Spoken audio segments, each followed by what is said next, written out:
Welcome back to Dum-Dums and Dragons, where improvisers who've never roleplayed before journey into the world of Dungeons and Dragons. I am the Grand Wizard Bukkake, your host. Juniper faced a villain from across dimensions while her companions advanced to the final day of their Freaky Friday week. Quinny was forced back into the enemy camp as an infiltrator. Reginald became the Adversary in search of a crystal, and Juniper lost her squire when she came face to face with Xanthus. Can Quinny and Reginald find a way to connect, and can Juniper survive battling a demon Bucky?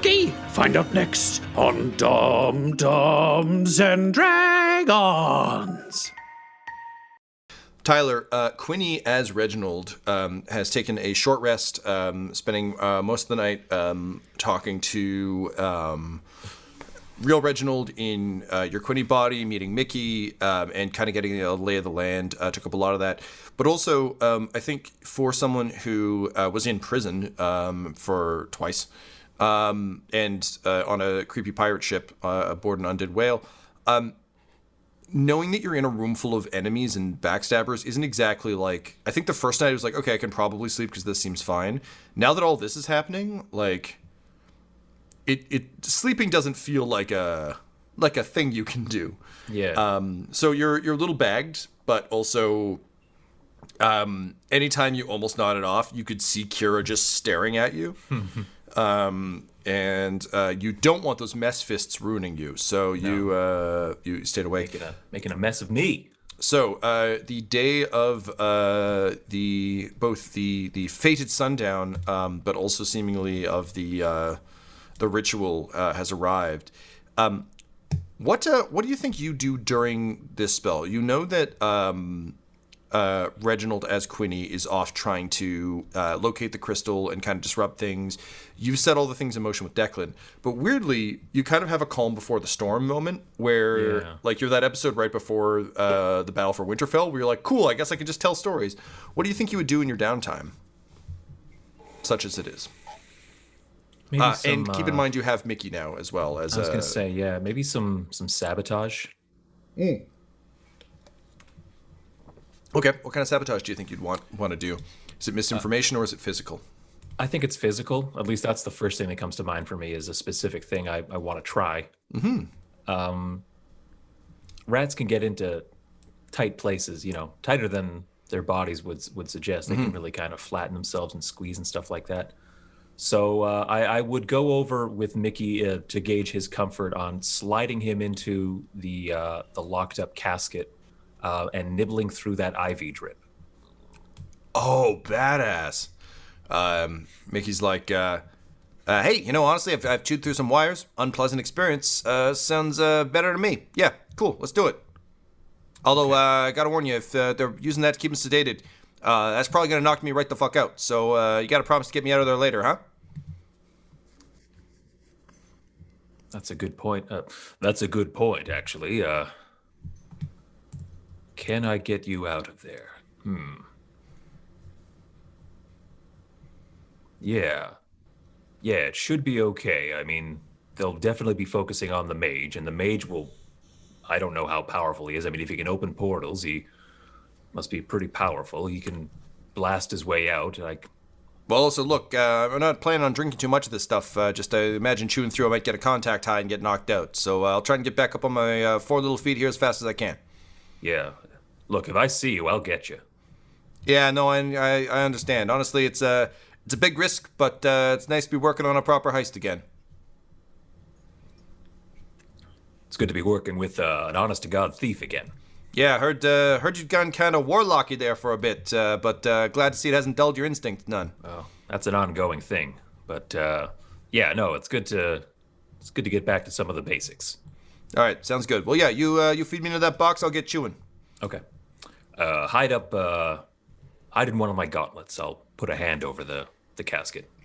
Okay, well, that just clarifies this for me. Can you roll a sleight of hand check, please?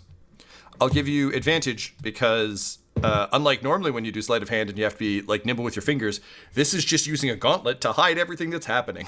Yeah, 11 was the higher of the two.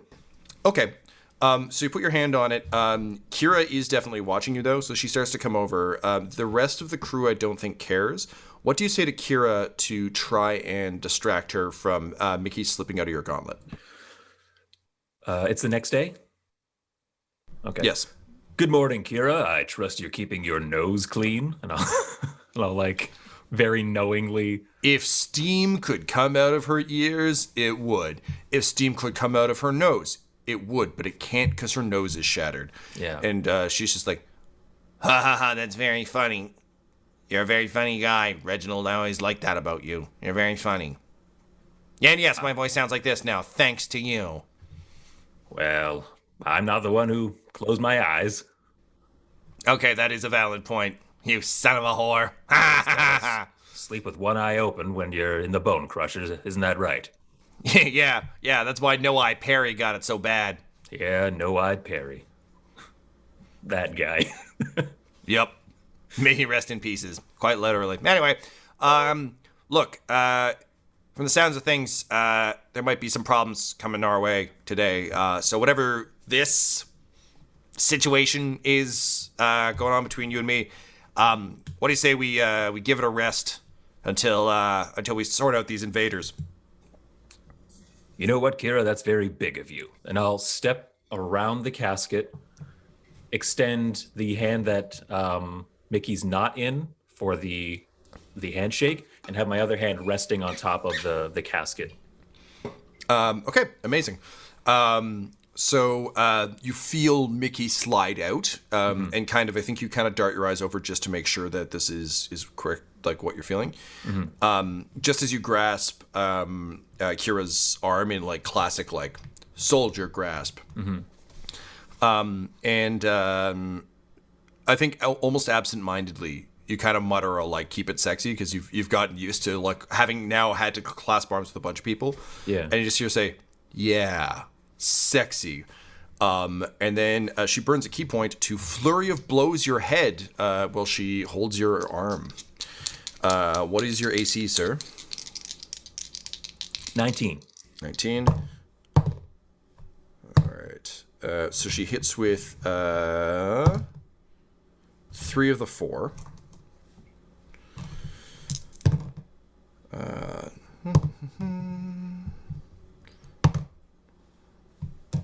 That is 22 points of damage as she just begins like literally one hand. It's just 1-inch punches. Flurry of blows.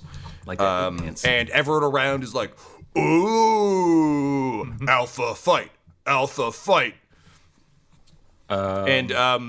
Junpei is like, an alpha fight. Ting! Oh man, thank you for finding a way for that stupid joke to pay off, because God knows it didn't the first 4 times. That's on me. That was a me introduction. I'm glad you. Thank you for polishing the turd I left in episode 2. The trick is to just refuse to let it die until it's funny. My man. All right, and Tyler, if you could also roll initiative for me there, bud, that'd be great. Nat 20. Whoo! Okay, great. So you are, of course, up. And you rolled a nat 20, so I'm going to give you... You can either have advantage, or you can have an extra action. Let's do extra action. Okay. I'll start with a blood curse. And I can amplify these. Is that by bleeding, by spending, yes, by damaging myself? I mean, yes, you did just get punched in the face a bunch, so you're a little bit bloody. I feel like it's kind of a Nelson Muntz like, you made me bleed my own blood. Yeah. Nobody makes me bleed my own blood, kind of thing. Yeah, she put the work in, but you will have to roll a d8 because you take additional damage during amplification. Okay. So I'll use Blood Curse of Bloated Agony. As a bonus action, I curse a creature that I can see within 30 feet of me to painfully swell until the end of my next turn. For the duration of this curse, the creature has disadvantage on strength and dexterity ability checks and suffers 1d8 necrotic damage if it makes more than one melee or ranged attack during its turn, which I'm hoping will happen with this monk. A monk? More than one attack? In this economy? Yeah. So amplifying that means it actually stays on for 1 full minute, not until the end of the turn. Oh. D8. So I take, that's kind of shitty. I take a full 8 points of damage. I mean, that okay. So taking the damage sucks, but like that amount of punchiness is fucking rad. Yeah. So that's my one bonus action, but I have what you've given me is 2 attack actions, right? Or sorry, you've given me 2 actions. I've given you 2 actions. You can use that however you see fit. Okay. The first one is going to be I'm not going to let go. Okay. I'm going to bring her in and try and wrap. So I've got one forearm held against me. I want to grab her with the other, wrap my arm around her back and grapple her. Oh, so damn. A grapple is, I think, competing strength checks. It is, so she's at disadvantage because she's bloated. Yes. So she, I didn't narrate this because I was looking at a stat block. As you cast the curse of sorry, it's bloating and what? Bloating. She swells. Yeah. Curse of bloated agony. Yeah. This is why I So keep I'm assuming Tums on me at all times, because this is bad news. So for someone who is like, again, she's scary jacked. But there's something I think particularly horrifying for someone who has like that Bruce Lee level of muscle, where she's just like, we've talked about this metaphor before, but like basically just like an elastic band. Like every time she punches, it's just like the entire weight of her body goes. So as she starts to bloat, there's something incredibly sickening, because it's like the muscles themselves begin to kind of like contort. And you just hear her kind of go, ugh, and her nose bloats and pops back out in a sort of splash of gore. Yeah. She her lips curl back. This is for her an unfathomable feeling, because she doesn't eat as badly as I do, and that's on her. Okay, great. So you are attempting to grapple. Opposed strength check. I have disadvantage. Yes. Let's dance. I got a 15. Ugh. I got a 10. Okay. I'm going to then, so I've got her. Yep. So I'm going to use my attack action to suplex her. And this iron coffin is behind me. Yes, that, so, sometimes theater of the mind just syncs up across all of our minds perfectly in the same way at the same time. And the minute you're like, I grab her, so I've got her, I was like, oh, someone learned from a Minotaur. I get it. All right, take her to Suplex City, baby. How do you want that to factor in rules-wise? I'm assuming D20 plus strength. Do you want proficiency? I don't feel like you're a grappler by nature. Yeah, no. So Not proficient no. with unarmed. This is. I already have her. So is it just is it an automatic hit, or is she still get a chance to stop me from this is less about AC and more about the difficulty of lifting someone who's just entirely made of muscle and is now bloating up over your head and around. Okay. So it won't be against her AC, it'll be against a DC in my head. Okay. And so it's not athletics, it's just D20 and my strength, because I'm not proficient in grappling. I would give you athletics on this, because this isn't really an attack. This is just lifting a log. And I will... let's just make it straight athletics. I think that's easiest. That is a 17. That'll do. You can describe this. It's your party. We're face to face, both of us with like bloody noses, and I think we're both just screaming. Squinting. Yay! And as the world flips around us, because all we see is each other in our peripheral vision, the ceiling becomes the floor and the floor becomes the ceiling, and then the floor once again as I suplex her onto the iron coffin behind me. Damn. Okay, I'm going to say go ahead and do your standard weapon damage, as though you hit her with a sword. The sword is... Or the warhammer. Sorry, the warhammer is your standard. Is... but subtract, obviously, the fire and the that. Just give me the base. Well, I'm holding her two-handed, so I'm going to roll a d10. Please do. No, 100%. Yes. That is 9 damage plus my strength. Or do you just want the D10? Plus your strength would be great. 9 plus 4, so 13 damage. 13 damage. All right, very good. Coffin damage. Oh, and I'm gonna say she is stunned because getting suplexed into a giant mage-proof metal box isn't great. So you smash her into the box. You definitely hear a cracking of a couple vertebrae, and as you release her, she falls backward off the box. There's a roar from the crowd, and everyone just starts chanting like, Reginald, Reginald, Reginald.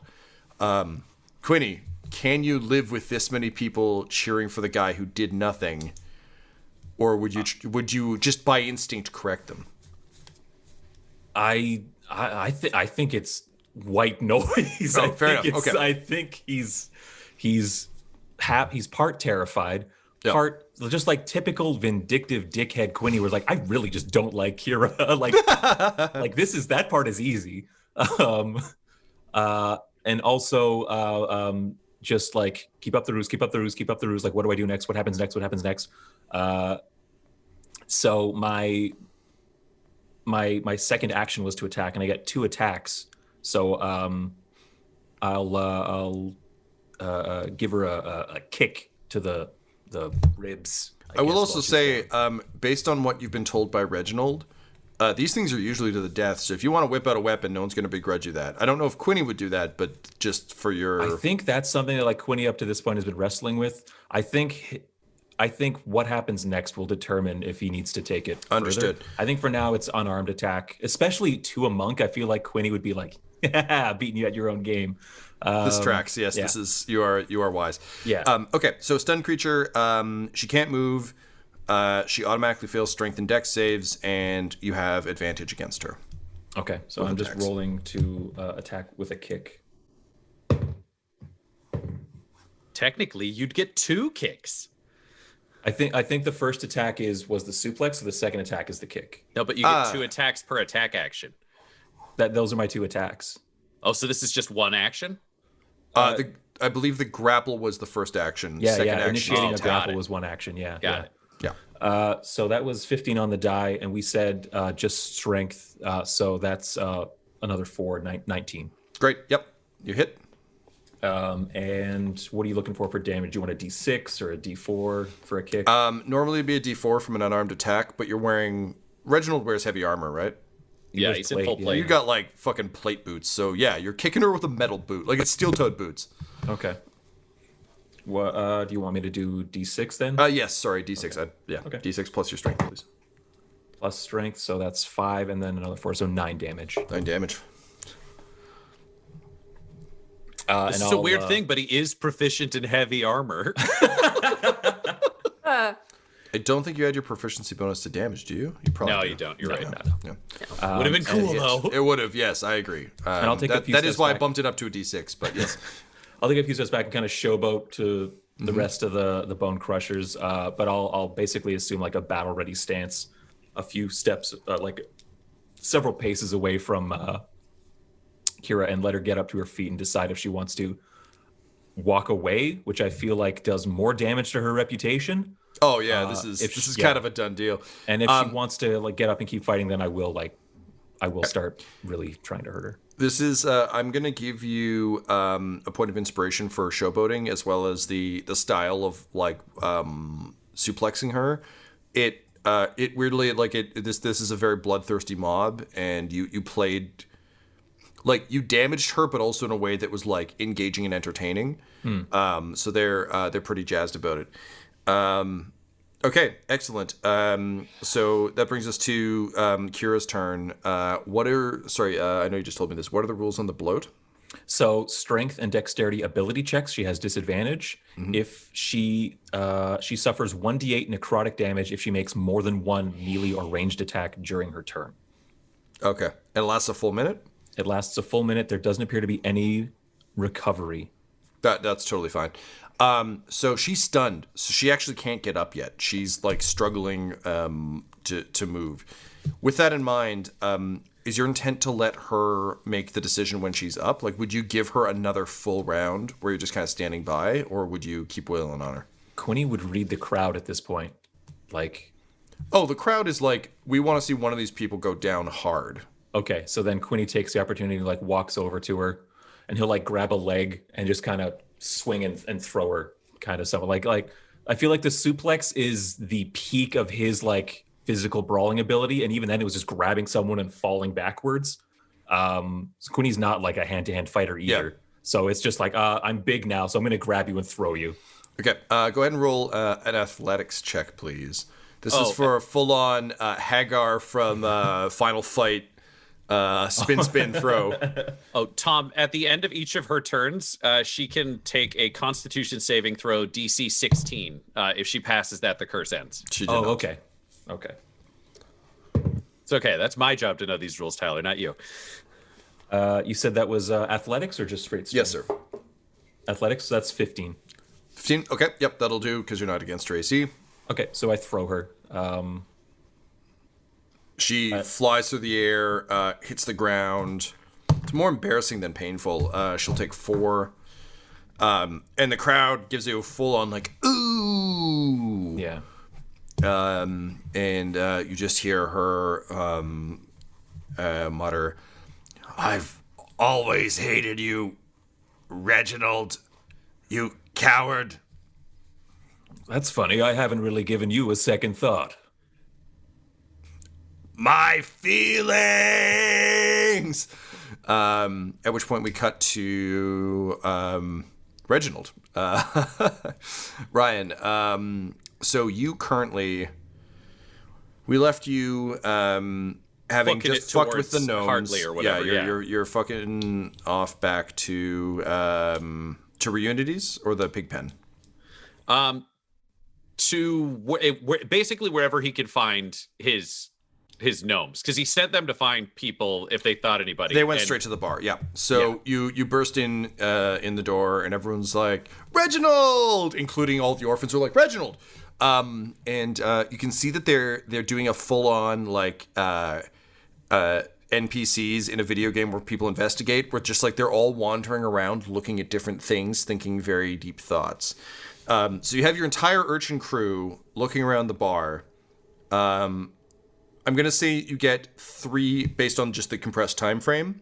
You can speak to 3 of them and or 3 people in the bar before you have to, essentially in classic Phoenix Wright fashion, object and point at someone and be like, that one. Cool. I'll go to Lyndon. No, I will go to Dice first, because Dice is like, if Lyndon is my A grade, then Dice is a B, and I don't want to waste my A question at the gate. Mm-hmm. I'm going to go to Dice and say, a janitor Jerome here, and are either of them acting suspiciously? Oh, I love your cool new voice. Should I do it too? No, just me. I'm the adversary. Oh, that's very cool. Okay, Mr. the Adversary Brown Barrow. No one's seen Jerome. I heard he got in some trouble down at the docks, though. Janet, she's still here. She's a little agitated, though. Interesting. I'm gonna go check in with the lookouts. And then I'll go across to the lookouts, because they seem like they'd be the ones who look around the most. Mm-hmm. And be like, who seems like the most likely suspect? You realize immediately that you have erred greatly, because it seems that each of them thinks that someone else is the right one. So they are guessing that it's either Dahlia or her brother. They're like, servers are always suspicious, and they seem like they work here all the time. But one of them is more suspicious than the other one. And then they just argue circularly about which one is more suspicious. Okay, thanks. And then I'm going to go back to Lyndon and be like, right now, I'm leaning towards Janet. Unless you've got something that changes my mind, also call me the adversary. Because I'm still wearing the mask. And Lyndon turns to you, and she is glassy-eyed drunk. She's sitting at the bar. She's like, okay, hey, what's up, Mr. Adversary? Okay, so listen. And she kind of like falls forward. Can you roll an insight check, please? Yes. That had a lot of watered down ale.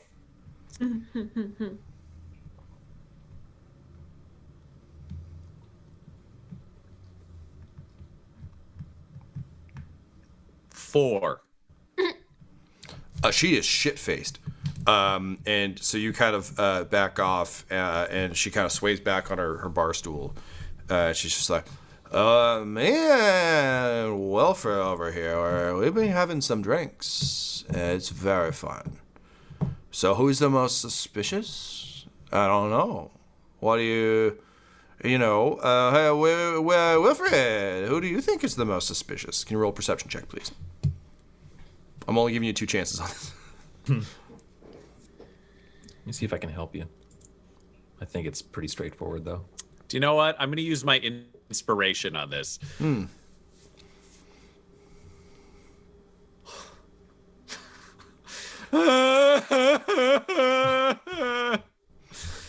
I rolled a 4 and a fucking 2. Oh, 8. so close to being lucky.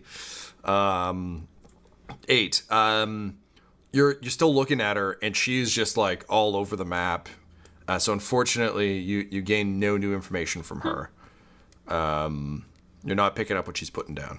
You do have the medallion of thought if you want to try and read a drunk person's thoughts. Oh, that's right. I want to slap the medallion onto Wilfred, and I want to read that motherfucker's mind to see if he drugged my friend. You slap the medallion onto him, and as you do, you hear the Cheers theme blaring at full volume on a non-stop loop, because that's really kind of all he lives for. But under that, you hear a distinct sound of him just being like, "Oh fuck, oh fuck, oh fuck, oh no, no, no, no, no, no, no, no, no, no, no, no, no, no, no, no, no, don't point at old Wilfred." You can probe deeper. I need to probe deeper. They have a wisdom save, which hopefully being drunk Disadvantage. goes in your favor. Yeah, I got an 11. So if they fail, you gain insight into their reasoning, their emotional state, but they know that you're in there now. Yeah, I'm fine with that. Yeah. The adversary is coming for you. I just yell as I dive deeper into his mind. Yeah, his eyes go wide, IRL, and you can't see this because you're diving through his mind, but Lyndon, like, immediately sobers up. She's still drunk, but, like, she kind of, like, looks to you and looks to him, and she's like, I knew he'd get it. You see Janet slipping him the crystal, and it would seem they've been passing it back and forth quite a bit. But the plan was that he would be the least likely person to have it because literally everyone knows his name. Is it on him right now? Like, did I see where he's Sure keeping is. it? It's in his breast pocket. I take that fucking crystal, but I do it sneakily. I want to like pat him down. Really Roll sleight of quick and hand, be like, please. The adversary knows. And then I want him to still think he has it, so I'd like to trade it for like an equal amount of coins if I can. Okay. That is 27. All right, so you slip it. You slip the coins into his pocket. You take the crystal, and then I think you manage to like slip his ID out of his pocket, and you look at it, and you look at him, and then you just nod and hand it back. And Lyndon, picking up what you're putting down, is like, he's the liquor inspector. He's from the Adversary of having fun. And Wilfred's like, he's clearly like a very old man. He's like, he's just Wilfred Brimley. He's like, I'd like to talk to you about diabetes. no, I'd like to talk to you about observing the rules here in this fine bar establishment. And you're checking my ID as you're right, Mr. Adversary. You didn't have to be all spooky about it. Listen, I feel it burrowing around in my old noggin. Did you see anything in there you didn't like? Well, I mostly think about the Cheers theme from that local play that I've styled my life after. The music was loud, but appropriate. Come, brown barrows, we flee. And Lyndon the just adversary- falls forward off the stool. I'll carry Lyndon. Like, she did her job, but she is also still trashed. So you throw her over your shoulder, and as you start to book it out, Dahlia is like, Gosh golly gee, I think he's got it. All right. So when I'm outside, I want to take the gang to the sty immediately. And then I'm like, all right, I don't have to do this. He takes the mask off. So, my name's Quinny Brownbarrow. Is what I've told you all. But it's time to share an uncomfortable truth. This is Quinny Brownbarrow's body, but I'm actually Reginald Tingler from another dimension, trapped in Quinny's body. And Lyndon's eyes go wide. She points at you and she's like, oh my God, guys, he's not actually Reginald. He's Quinny from another dimension. And then she just falls over in some mud. You guys can explain this to her later. It's a Freaky Friday thing. But here's what's There's important. like a course of, Freaky Friday. Oh, okay, yeah. Immediately understand. Everyone knows, yeah. So I'm not Quinny Brownbarrow, but there are things that are real. I gave you the name Brownbarrow, and that's still yours. And we did these heists together, and you're still a crew. And when I get back in my own body, I'll still be your friend. Maybe Quinny won't be. He said he'd break all your hearts, but I know you have the real hearts of thieves. And I know that you can be friends together. And one thing I want to see is that you're rewarded for this heist. I know what our split was. 50-50. And I'm going to give you even more. And he's going to take 60,000 gold out of the bag of holding. And he's going to pay them that as their share. Like, it's just going to come out. He's like trading Quinny's physical backpack. So it's just full of gold and all of Quinny's shit goes in the bag of holding so he can keep it. Okay. And he's like, you can't sell this crap. This thing's designed to torture wizards to make them live longer while doing evil things. Oh, that's bad. This crystal I sort of need for a distraction, so I'm going to keep this one. But here's your job. I need you to take this stupid spiky stabby brain thing into the woods and destroy it. And then I need you to hide so you don't die when the bone crushers come out here. You just run. Okay, Mr. Tingler. Yes. All right. Well, we may be the Brown Barrows, because that's the name you gave us, but I just want you to know that, Mr. Tingler, you're our best friend. Now come on, kids. We got some shit to wreck. And then they just hand it to Dice, and they're like, hey, Dice, carry this real carefully. It's breakable. And he's like, but I thought, okay. And then he immediately, like, trips and dents it against the sty wall, and he's like, oh, no! And together, the artists formerly known as the Urchins, now known as the Brown Barrows, friends to Reginald Tingler, head off into the woods to ruin some truly arcane shit. Meanwhile, Juniper, you were facing down against the demonic image of Bucky, known apparently now as Bukkake, who has massive demonic wings, huge horns, has really come into his own as a dragon guy, and has just ripped the head off your squire and bitten a chunk off of it. I just appeal to whatever, I want to say humanity, dragonbornity is left in him. And I'm kind of backing up a little bit away from him too as I say this, but Bucky, I'm so sorry. I'm so sorry. I saw this as a possibility and I was caught up in my own stuff and I didn't do anything. And look, Timid is leading you to bad shit, and so is Xanthus, and they're not good for you, and this isn't who you are. Laura, you're gonna want to roll me a very important persuasion check. Good thing we had all those classic scenes with Juniper and Bucky where they were the best of pals, right? I know, right? Right? 20 total. Damn, that's a very good roll that has exactly 0 effect. As Bucky... Don't do this to me, Tom! as Bukkake steps forward, he's like, oh, hey, wow, that's a really good speech. I'd be super, super convinced, and really, I think it would really affect me a lot if I knew who the fuck you were or cared. And then he takes 3 rapid slashes with his sword Juniper, And what's your AC? I will react with unsettling visage. So I flash into my shape changer form and flash back. Give him the old It'll give Jake him Busey? disadvantage on attack rolls. So. Okay, sounds good. My AC is 21. Okay.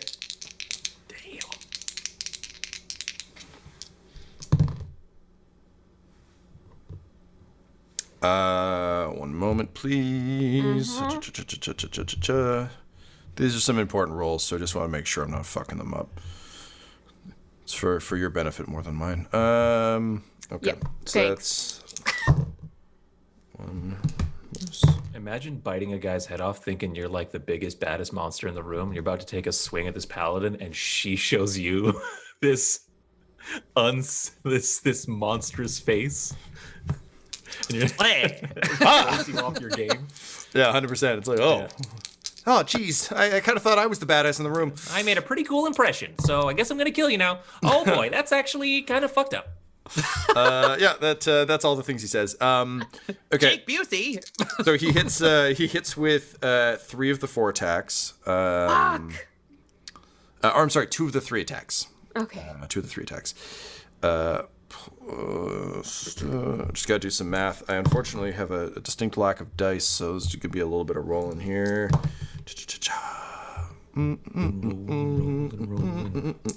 Never bodes well when he has a lot of rolling to do. No, it's true. Say It's abstractly. not the best. Not the best. Oh, yikes.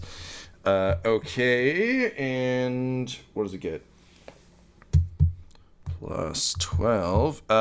Okay, so from the slashes, Laura, you're going to take 49 points of damage from the hits with the blade, and then Oh no. take 18 points of acid.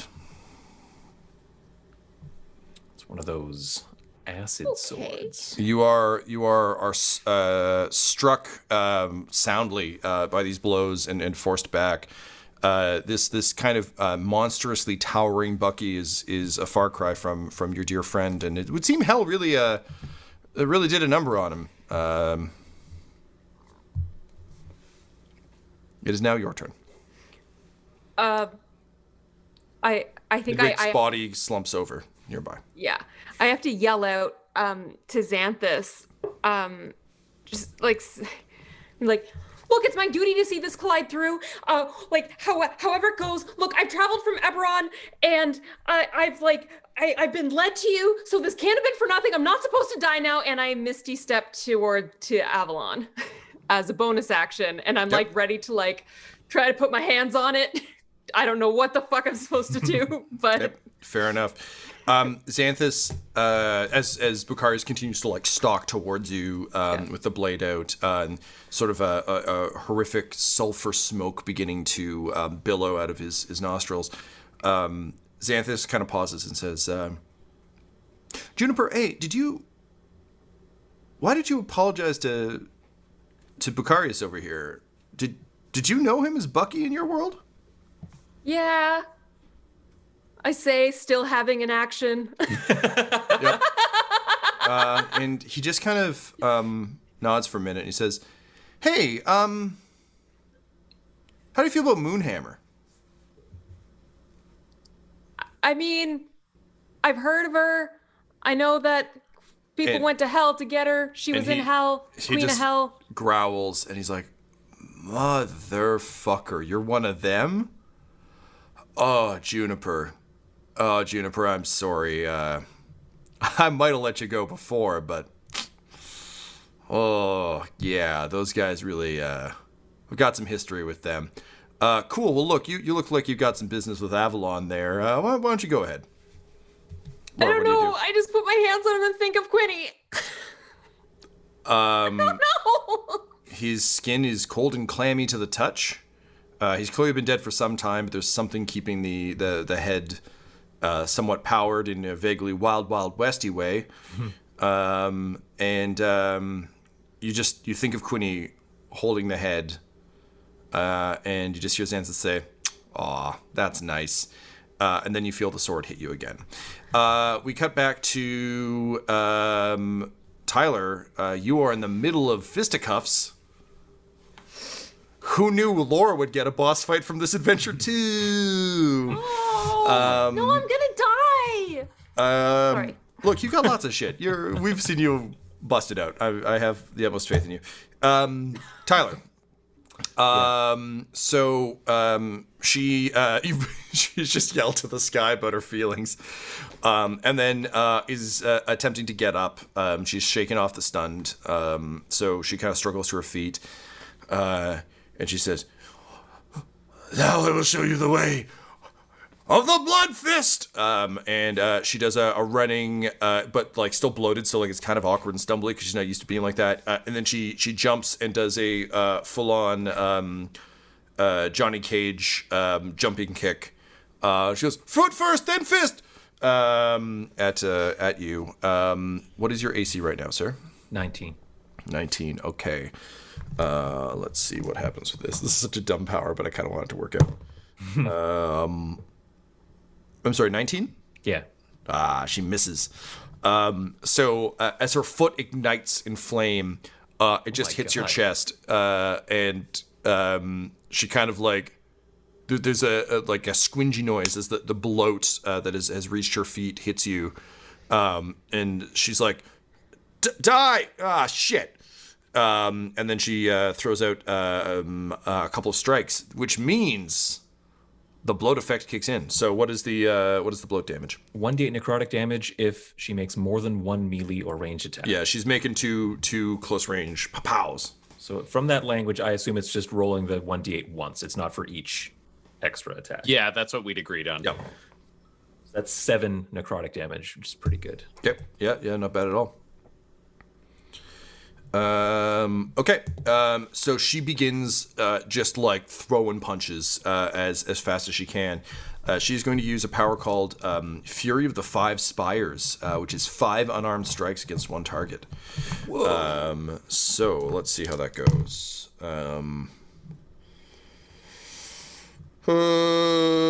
Okay, so that's 1. That's 2. She only hits with 3, so, not the worst. And those are going to be... so that's going to be... Sorry, one moment. Okay, so that's 33 points of damage from the punches. She hits hard. And then I'm going to need you to make a Constitution save, please, with +1 for every attack that hit. So it's a pretty low DC. It's DC 13.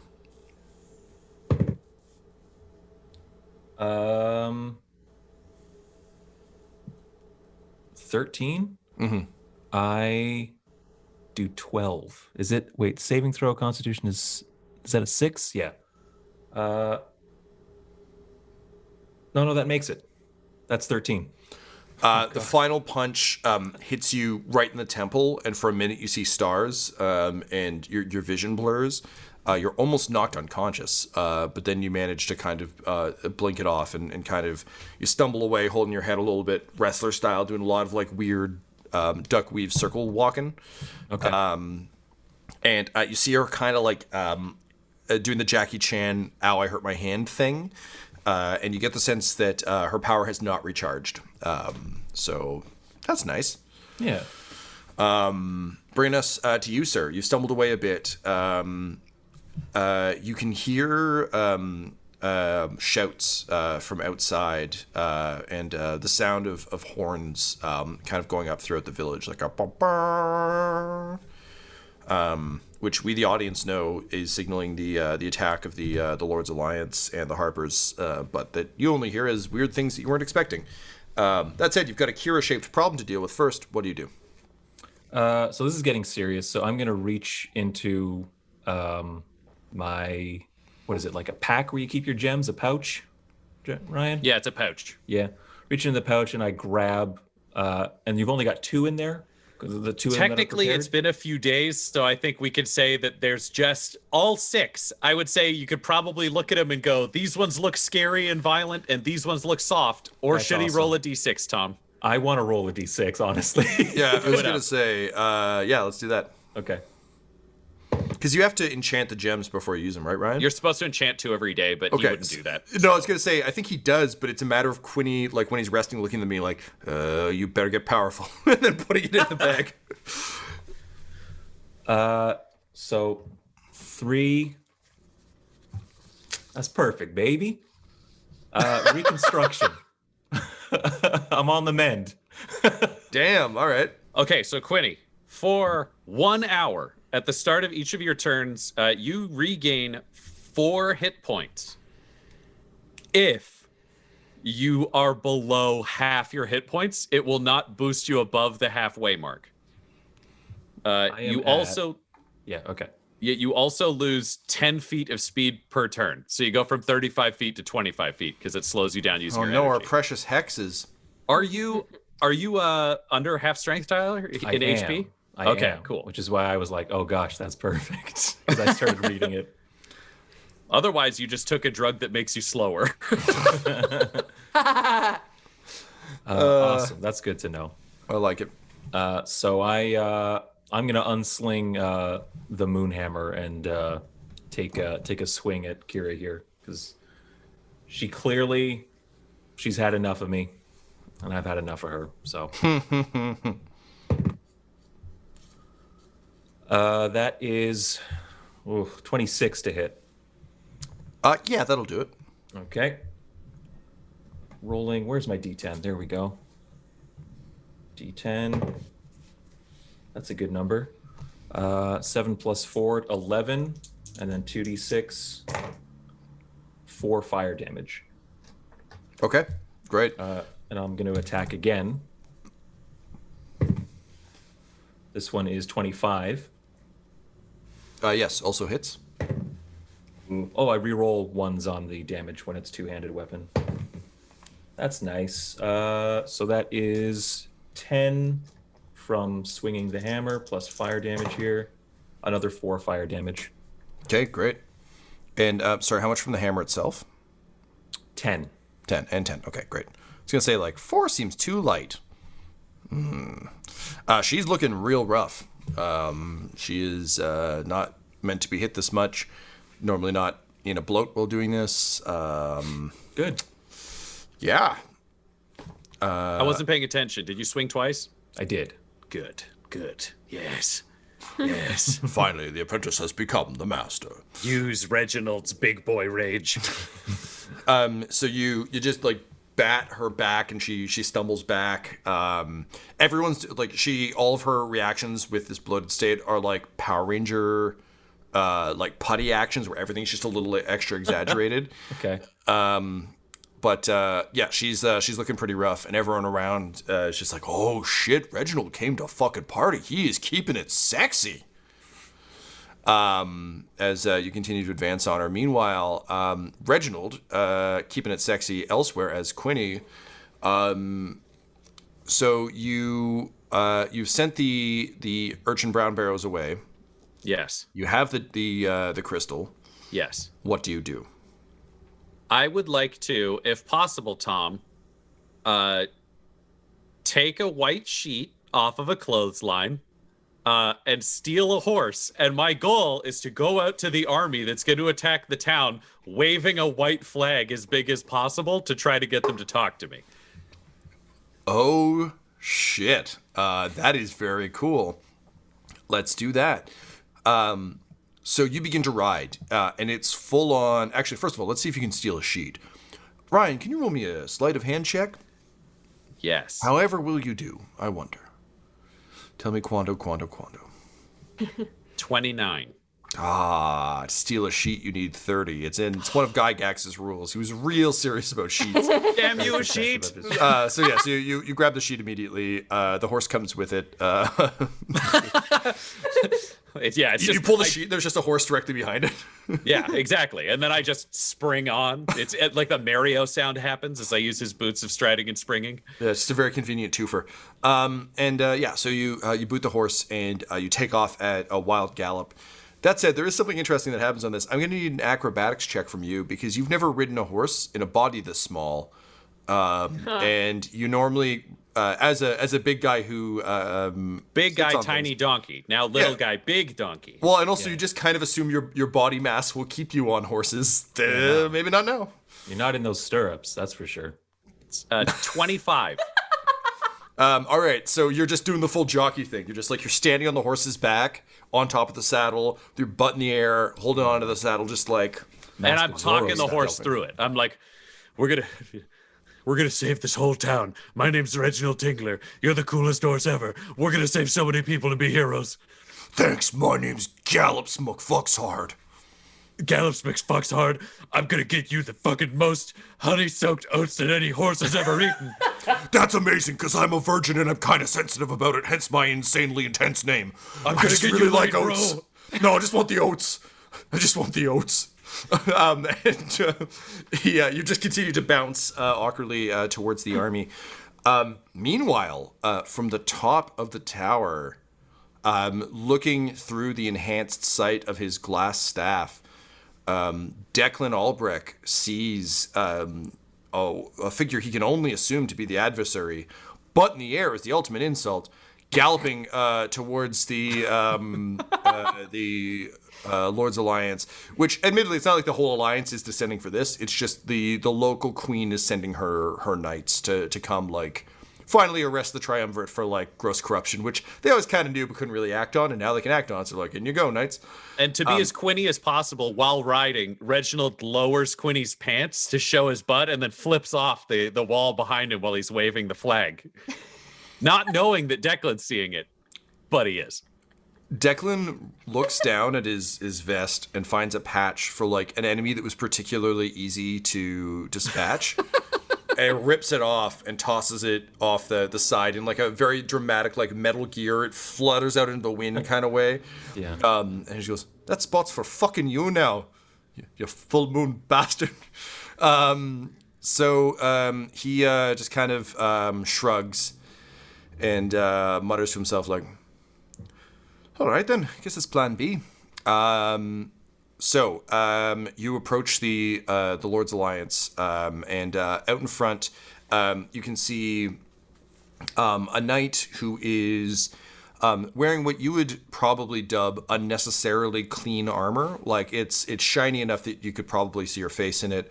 Like white tabard, a symbol of a fleur-de-lis, very classic knight. And she's riding kind of with her helmet up, and just kind of she's a bit grizzled. Like she's clearly like a combat vet who's seen a lot of shit. Looks a bit like Mindy Kaling if she'd like gone to war. And as she approaches, she's like, "Oh, hey, butt guy, what? Get out of the way." Okay, I'll pull up my pants and then be like, Gallops, we could stop here. he stops there. Hey. Hello. My name, And he takes the mask off because he doesn't want to look like an asshole to this lady. And he's like, my name is Quinny Brownbarrow. I'm the adversary of the army inside here, but here's the deal. The city itself is innocent. It's just 3 bad lords and then a bunch of evil bastards in spiky armor inside the tower. I don't want to see any innocent people hurt.